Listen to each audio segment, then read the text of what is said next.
بسم الله الرحمن الرحيم. Suara gimana suara, Punten? Ya bagus. Assalamualaikum warahmatullahi wabarakatuh. Terima kasih perjuangan dulu sedikit ya. Apa kabar? Alhamdulillah. Mas? Alhamdulillah. Ya, manggilnya apa nih? Mas Wowik, Mas Bosman, Mas Mardigu apaan nih? Bagusnya. Udah Terima kenal. kasih atas Ya. Terima kasih atas. Ya, Wowi aja. Oh, nggak apa-apa ya, karena kita terima kasih atas kebersamaannya. Maaf ini baru kemarin kontak-kontaknya habis, katanya siapa nih yang ya udah Mas Wowi ya siap. Dan ada keadaan juga udah lama dapat kiriman-kirimannya. Siap. Jadi waktu kita cuma sampai jam 6, nggak apa-apa nih ya. Nggak apa-apa, santai. Ya sehat Mas. Alhamdulillah. Apa kabar? Alhamdulillah sehat, seperti biasa ditemani bunga ini. Pohon. Gimana Mas, ini bisa menikmati episode wabah ini?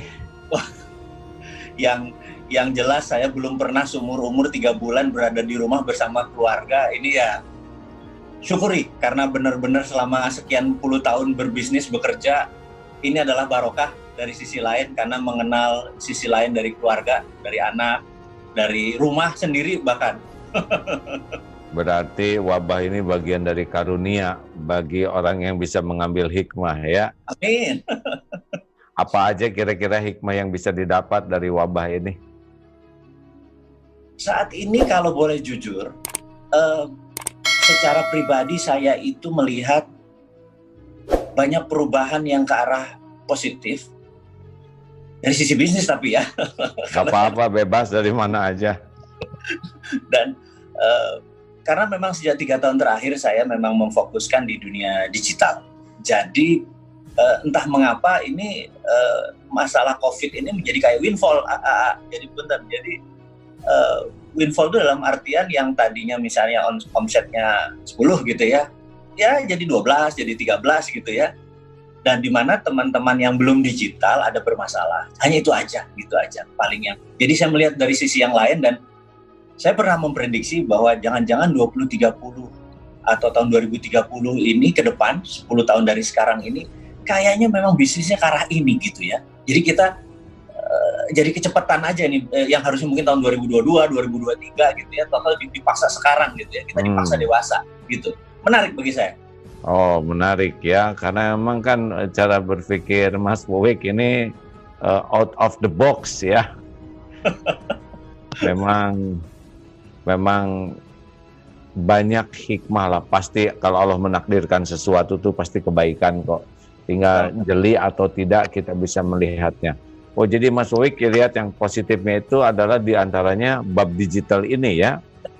Betul. Ya termasuk kita sekarang sedang berdigitalan ini ya. Betul. Kalau nggak kita akan ke tempat AA itu bisa 2 jam gitu ya kita nyetir. Gitu. Iya, dan ketemuannya juga cuma beberapa menit, lagi susah. Kayak dulu waktu ketemuan di Alatif ya. Betul. Masih ingat kah? Baik, gimana lebih detailnya tuh tentang dunia digital ini menjadi sesuatu yang akan dahsyat dari saat ini ke depan. Bagaimana prediksi seperti apa itu? Tadinya saya melihat bahwa ketika 5G ada di Indonesia, kira-kira tahun 2022. Ini prediksi ya Punten. Jadi bebas. 2019 saya melihat 2019 ini kayaknya 2022 2023 ini dunia akan menjadi digital, karena 5G kan kecepatannya bisa hampir 10-20 kali dari 4G gitu ya. Sehingga bisa melakukan, misalnya kalau dunia kedokteran bisa melakukan operasi, dokternya di Singapura, pasiennya di Papua, itu bisa dilakukan gitu ya. Nah, kemudian dengan tidak adanya lag time atau benar-benar tajam itu gambar-gambarnya, sehingga guru bisa ngajar dari Jakarta, murid dari Papua, murid dari Ambon itu bisa mendapatkan ilmu yang sama tanpa harus berada di lokasi yang sama. Dan wah, saya pikir 2022 mengerikan sekali gitu. Ini game changing gitu ya. Apa yang terjadi lagi di 2030? Itu prediksi saya. Nah, ketika COVID ini terjadi, karena itu saya masuk dunia digital gitu ya. Nah, ketika COVID ini terjadi itu seakan-akan percepatan yang tadinya harusnya 2022, 2023, toto kepaksa kita bermain sekarang gitu ya. Jadi sekarang ini bayangkan, pendapat saya ya, sekolah itu yang paling mahal adalah biaya gedung kampus, gedung sekolah. Sementara kalau murid-murid dikasih iPad, itu paling cuma 200-300 ribu, dikalikan sekian juta anak, mereka bisa dari rumah dengan kecepatan yang tinggi. Ini sekolah akan merubah banyak hal. Sekolah itu bukan lagi harus pagi, siang, malam gitu ya.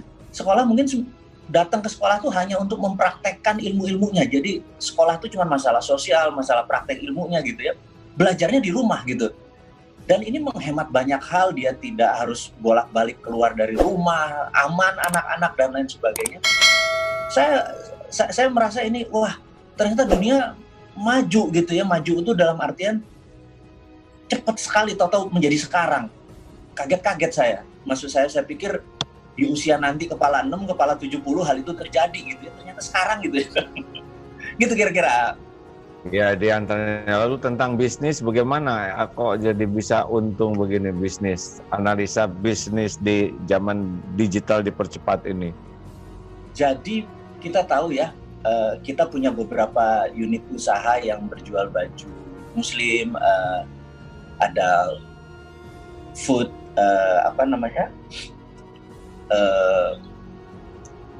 saya lupa lagi ini. Jadi satu hari lah. Ya. Jadi contoh ini ya, baju muslim ya. Satu hari dulu kita menjual sekitar 500 baju muslim, cowok cewek gitu ya. Nah, ketika kena PSBB itu kan Tanah Abang tutup. Sementara orang tetap aja akan berlebaran dan berbaju muslim dan lain sebagainya, karena memang pertumbuhan bisnis berbau muslim ini growth-nya 10 tahun terakhir luar biasa bagusnya gitu ya. Nah, itu mendadak penjualan kita yang tadinya 500 sehari jadi 1000 sehari, jadi 1500 sehari, sampai akhirnya kita di Jogja harus menambah gudang dan lain sebagainya. Jadi tetap aja orang belanja itu tetap, hanya tidak ke Tanah Abang gitu. Nah, bisa dibayangkan pasar yang sudah 400 tahun dengan omset hampir 400 miliar per hari, tahu-tahu harus tutup, pasti pindahnya ke digital gitu. Jadi pasarnya bergeser. Nah, ini yang waktu itu jadi bagi saya ini adalah windfall. Kok ternyata orang tetap belanja gitu ya, tetap belanjanya lewat digital aja. Itu yang salah satu yang saya melihat positifnya. Yang kedua adalah saya ini punya satu usaha yang menarik untuk UKM, namanya Santara Equity Crowdfunding, di mana pembiayaan bagi hasil itu urun dana. Ini pakai digital. Jadi kalau seseorang ini memerlukan dana katakanlah 700 juta gitu ya, untuk dia memberikan 30% sahamnya gitu. Nah, teman-teman ini langsung dengan digital udah ikut 5 juta, ikut 2 juta, ikut 10 juta dan lain sebagainya. Itu 2-3 jam bisa sold out dan UKM kita langsung tumbuh gitu ya. Dan ini yang saya bilang merubah yang tadinya konvensional menjadi digital. Nah, dua hal itu membuat saya menjadi semangat dengan perubahan ke arah digital. Begitu ya. Berarti yang bakal rada nelangsa ini yang gaptek ya, yang tidak akrab dengan dunia digital ini bakal nelongso gitu. Sebentar. Karena saat ini ya, saya lihat generasi muda yang di bawah 40 tahun, anak-anak milenial ini, saat ini lagi cepet-cepetan buat aplikasi untuk membuat UKM itu menjadi digital gitu ya. Saya lihat ada beberapa yang dengan menjadi digital, mereka cuman plug and play ya, seperti Zoom tadi, langsung bisa. Digital ini artinya dia punya point of sales, dia punya software untuk accounting system, dia punya software untuk distribution system, dia punya software untuk menerima payment. Maksudnya gini, bisa dibayangkan kalau kita ada pembeli dari Malaysia, dia mau bayar pakai ringgit, tapi sistem kita tidak terkoneksi dengan sistem pembayaran. Kemudian dia terima pakai Visa, dia bayar pakai PayPal dan lain sebagainya. Nah, dengan digital itu dia bisa menerima 9 macam pembayaran. Dia pakai Dana, pakai OVO, pakai e-money. Dan itu sekarang tinggal di join, mendaftar dan sudah digital. Jadi dia tinggal, ya ini yang terjadi. Jadi saya pikir cepat sekali anak-anak saat ini beradaptasi ya. Berarti generasi out of date model-model saya gini, saya akan dengar juga itu bahwa mungkin perubahan cara digital ini juga akan mengubah tatanan kehidupan masyarakat. Apa ada analisanya juga enggak nih dengan perubahan perdigitalan ini, selain ekonomi juga suasana kebermasyarakatan, kebernegaraan? Saya merasa bahkan kalau bersosialisasi, manusia memang ditakdirkan sebagai makhluk sosial, itu yang saya tahu. Jadi pasti ada cara kita untuk berkoneksi melalui digital. Itu ada hal yang mungkin generasi kita kayaknya vibrasi ini kalau nggak ketemu itu vibrasi nggak kena gitu ya. Nah, tapi anak-anak sekarang bisa cekakakan di Zoom gitu ya. Nah, tapi yang menarik menurut saya di 2024 ini rasanya politik ya.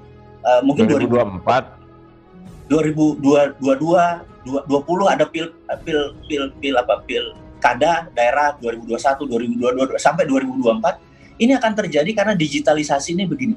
Saya adalah orang mungkin secara politik, kalau AA tahu di video-video saya itu sangat ingin melihat sisi lain dari bernegara. Jadi saya adalah orang yang tahun 2002 sewaktu merubah Undang-Undang Dasar 45 menjadi Undang-Undang 2002, saya waktu itu agak sedikit protes mengenai one man one vote gitu ya. Karena saya merasa satu orang satu suara itu di negara yang belum terlalu dewasa atau immature atau belum terlalu dewasa itu bisa menjadi pembodohan karena orang dibayar aja bisa memilih. Sementara jadi harusnya ada pembobotan. Pembobotan ini misalnya gini, seseorang bayar pajak 1 tahun 100 juta, suaranya 1. Kalau 10 miliar dia bayarnya suaranya nambah 3. Jadi misalnya Uwi nggak pernah bayar pajak gitu ya, cuma tamat SMA doang, ya cuma 1 bayarnya. Tapi AA, sarjana, bayar pajaknya 1 miliar setahun gitu, suaranya 17 gitu ya. Nah, jadi dengan adanya pembobotan, itu bukan popular vote, tetapi electoral vote. Nah, dengan electoral vote menurut saya lebih adil, lebih fair, karena arah negara ini bisa ditentukan oleh orang-orang yang memang berkontribusi, gitu. Nah, dengan adanya digitalisasi, hal itu memungkinkan. Jadi, menurut saya begitu nanti kita pakai electoral vote, pemilihan kepala daerah itu menjadi lebih adil. Bayangin, menurut saya seorang ahli surga, hafal Quran, santun, sama orang yang penjahat, preman, suaranya 1 gitu ya. Keadilannya di mana gitu. Nah, tapi dulu nggak bisa, memang karena digital sistemnya belum ada. Jadi saya pikir tahun ini, tahun depan, sampai 4 tahun dari sekarang, saya pikir akan terjadi game changing atau perubahan yang sangat dahsyat.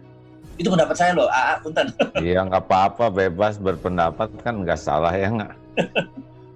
Baik, jadi mungkin ini akan terjadi dengan adanya dunia digitalisasi ini, dampaknya tidak hanya masalah ekonomi, tapi juga masalah budaya, juga perpolitikan, kebernegaraan, begitu ya ini? Pendapat saya. Ada enggak negara yang sudah bisa jadi contoh gitu di dunia ini yang mengoptimalisasikan dunia digital ini dan menjadi lebih baik? Menurut saya Korea Selatan. Jadi menurut saya kalau secara informasi, IT system, mungkin 99% wilayah Korea Selatan itu sudah 5G kali ya, sehingga komunikasi di sana nggak ada putusnya, sehingga bahkan tingkat kriminal itu bisa turun karena kamera ada di mana-mana. Jadi terang malam, pagi, siang, malam, kejahatan itu di Korea Selatan udah rendah sekali. Gimana enggak orang kamera ada di mana-mana karena tidak ada lack of time atau tidak ada space yang kosong. Semua di cover oleh kamera, terutama di daerah-daerah publik dan daerah-daerah kriminal. Dan bagi pendapat bernegara, bagi kita yang bernegara itu, faktor keamanan inilah yang membuat kita tuh nyaman. Jam 12 malam pulang kerja, cewek pulang ke rumah, nggak ada rasa takut gitu ya, nggak ada rasa cemas. Karena semua ada ada mata yang mengawasi, yaitu mata security, kepolisian dan lain sebagainya. Nah, menurut saya Korea Selatan. Oh, jadi dampak dari digitalisasi juga sampai ke tingkat keamanan gitu ya, kenyamanan ya. Wah, ini menarik ini.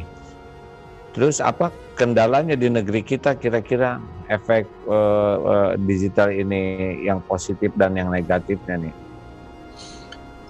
Selalu ada dua sisi ya. Kita hari ini semangat aja yang positif aja gitu. Jadi kalau menurut saya pada saat belum bisa diterapkannya karena memang teknologi 5G itu agak mahal. Gitu, infrastrukturnya benar-benar harus dimulai dari nol lagi, bukan 5G, 4G langsung jadi 5G. Jadi saya membicarakan ini adalah dunia digital dengan berbasis 5G ya. Nggak cepat. Jadi menurut saya mungkin 2022 kita karena terhalang corona dan lain sebagainya. Tapi kalau izin, beberapa perusahaan sudah rasanya memegang ya untuk percepatan. Jadi salah satunya mudah-mudahan AA yang megang gitu ya, supaya dakwah lebih ke daerah. Oh gitu ya, ya. Jadi sekarang ini lebih fokus ke ini nih. Kenapa suka kritis sekali? Sebenarnya nggak kritis. Jadi sebenarnya gini, saya itu panjang kehidupan memahami tentang bela negara gitu ya. Nah, kami atau saya dulu belajar bukan dari posisi yang umum. Jadi kami belajar dari threat analysis. Jadi orang di dalam menganalisa itu ada yang berdasarkan dari sisi optimis, sisi realistis gitu ya. Orang seperti saya ini berangkat dari threat analysis, selalu lihat dari skenario terburuk. Kalau hal terburuk bisa kita handle, maka yang bagus mah nggak usah wayahe ngono gitu ya bahasa Jawanya gitu ya. Nah, karena itu saya melihat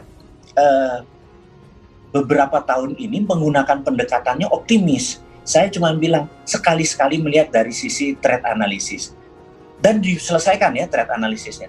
Nah, saya merasa beberapa keputusan, pendapat pribadi nih, beberapa keputusan itu arahnya ancaman gitu.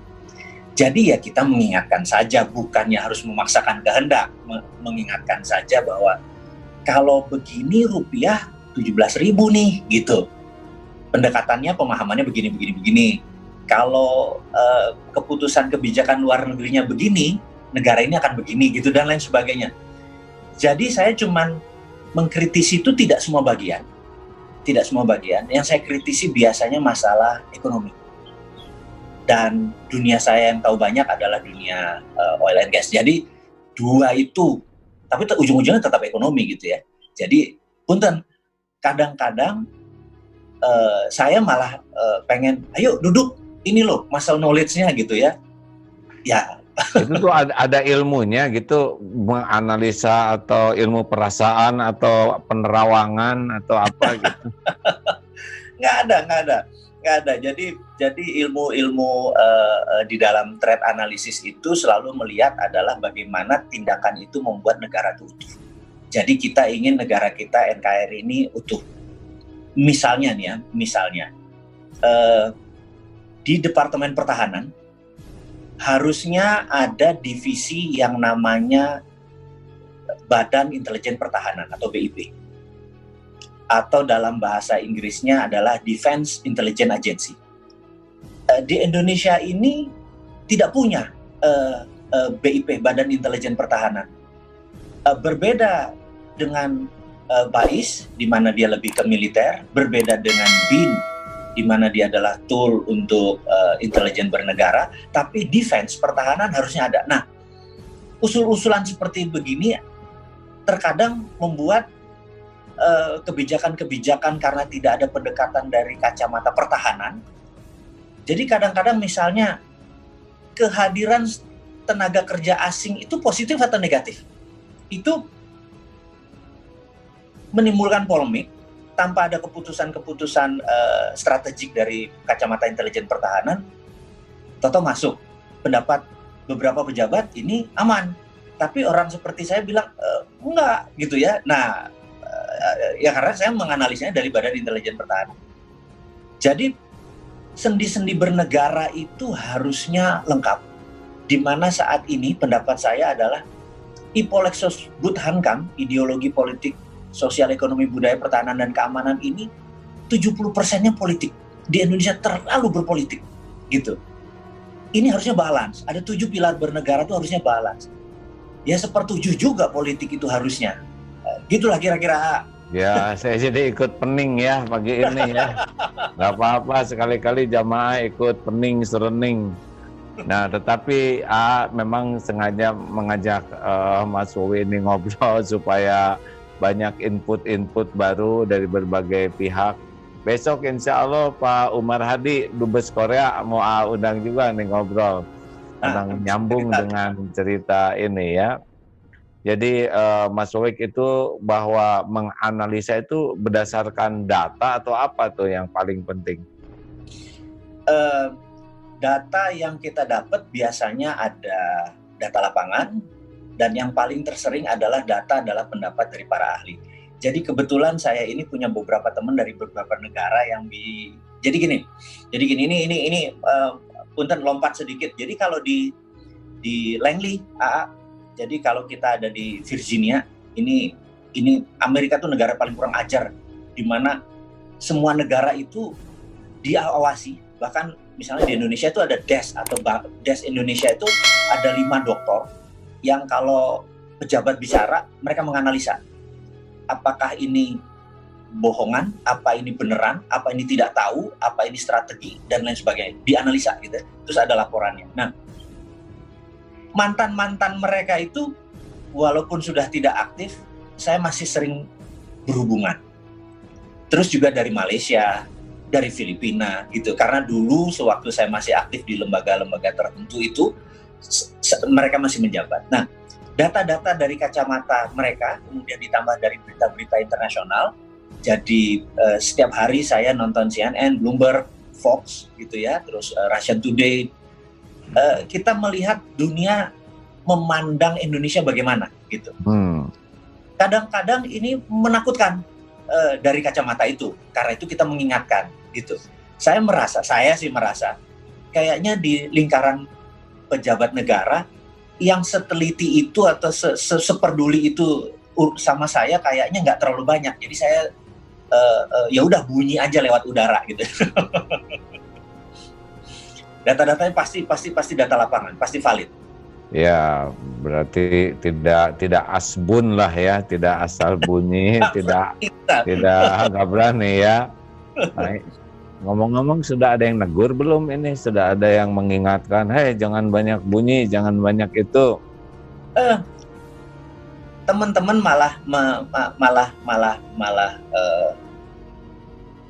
arahnya jangan personal, cuman itu aja.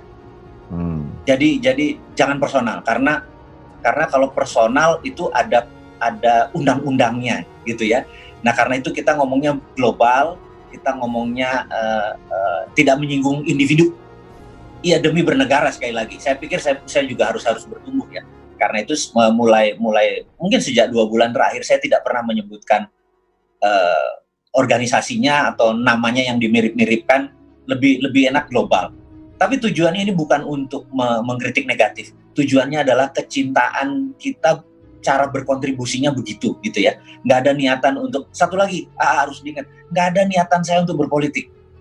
Karena saya pikir mengabdi masyarakat atau public services sebagai orang politik, saya tuh nggak humble, nggak rendah hati, nggak kayak AA santun, pendengar yang bagus gitu ya. AA tuh kalau denger terus care sama orang tuh bagus banget. Saya nggak gitu banget gitu ya. Jadi saya pikir public services itu atau mengabdi dari sisi politik bukan saya gitu. Saya cuma melihat sisi yang lain. Itu jadi sekali lagi saya nggak ada niatan berpolitik, saya nggak ada niatan untuk membangun konstituen, nggak ada. Alhamdulillah, ini kayaknya obrolan kita kali ini baru prolog ini ya. Baru pemanasan ini. memang katanya kata-kata itu diatur oleh akal pikiran, tetapi nada powernya itu diatur oleh hati. Jadi kalau makin dalam ketulusan, makin dalam keikhlasan, maka akan ada tenaga yang berbeda dari perkataan yang sama. Mungkin ini yang harus sangat diolah hati itu, ya nggak? Kalau hatinya sudah jengkel ke seseorang atau siapapun, maka dikemas juga ujungnya akan terasa bahwa ini merupakan serangan hanya dalam bentuk kemasan. Tapi kalau hati kita mudah-mudahan tulus dalam menyampaikan apapun tanpa embel-embel, walaupun agak tajam tetap saja orang tidak terluka karena dia tahu bahwa tenaganya tenaga kebaikan, tenaga kasih sayang. Inilah sekelumit ilmu yang pernah dipelajari bahwa emang intinya nggak bisa bohong dari hati gitu ya. Nah mudah-mudahan banyaknya data, banyaknya input yang akurat. Kalau di pesantren disebutnya BAL, benar, akurat, lengkap. Nah ini akan kontribusi yang baik. Karena rasa sangat perlu gitu ya negeri ini dari berbagai sisi pemikiran. Tapi ya ini itu ketulusan ini untuk kebaikan bersama. Setuju. Itu jujur saya berterima kasih mengajarkan bahwa kebenaran yang paling benar adalah kebenaran yang tidak menyinggung. Kebenaran yang paling benar adalah kebenaran yang tidak menohok gitu ya. Nah, itu saya harus belajar. Ternyata tidak menohok itu adalah selalu mengingatkan berkali-kali adalah hatinya harus tulus. Dan nada suara saya kadang-kadang kan masih menyerang karena masih marah gitu kan. Untuk jadi ikhlas itu saya rubah. Insya Allah ke depan saya lebih baik. Amin. Jadi ke depan kita mau ngobrol lagi gini, minat kah? Insya Allah. Yang saya bisa punten minatnya bicara sama orang yang pengetahuannya terbatas ini. Justru senangnya mengundang banyak orang karena bisa mendengar ilmu lebih banyak, Masya Allah, Alhamdulillah. Alhamdulillah. Mas Wawi, kita sudah lewat 1 menit, minta maaf, tapi kita sambunglah ke depan ya. Terima kasih banyak, ini sangat tercerahkan juga para pemirsa, pendengar, bahwa hikmah di balik wabah ini sangat banyak, termasuk ternyata dunia digital. Yang kedua, kita pun harus punya sudut pandang yang beragam, yang terutama kita bisa menganalisa resiko tertinggi ya, sehingga kalau kita bisa menganalisa resiko tertinggi, kita bisa lebih bijak menyikapi keadaan. Dan yang terakhir itu bahwa kita harus memberikan masukan ke negara ini dalam berbagai sisi ya, dengan niat yang tulus. Insya Allah menerima jadi amal. Mas matur suwun, kula ngaturaken matur suwun sangat inggih. Assalamualaikum warahmatullahi wabarakatuh. Waalaikumsalam warahmatullahi wabarakatuh. Jangan dulu kemana-mana, sahabat sekalian. Kita tutup dengan doa akhir majelis. Subhanakallahumma bihamdik, asyhadu alla ilaha illa anta, astaghfiruka wa atubu ilaik. Assalamualaikum warahmatullahi wabarakatuh. Alhamdulillahi rabbil alamin.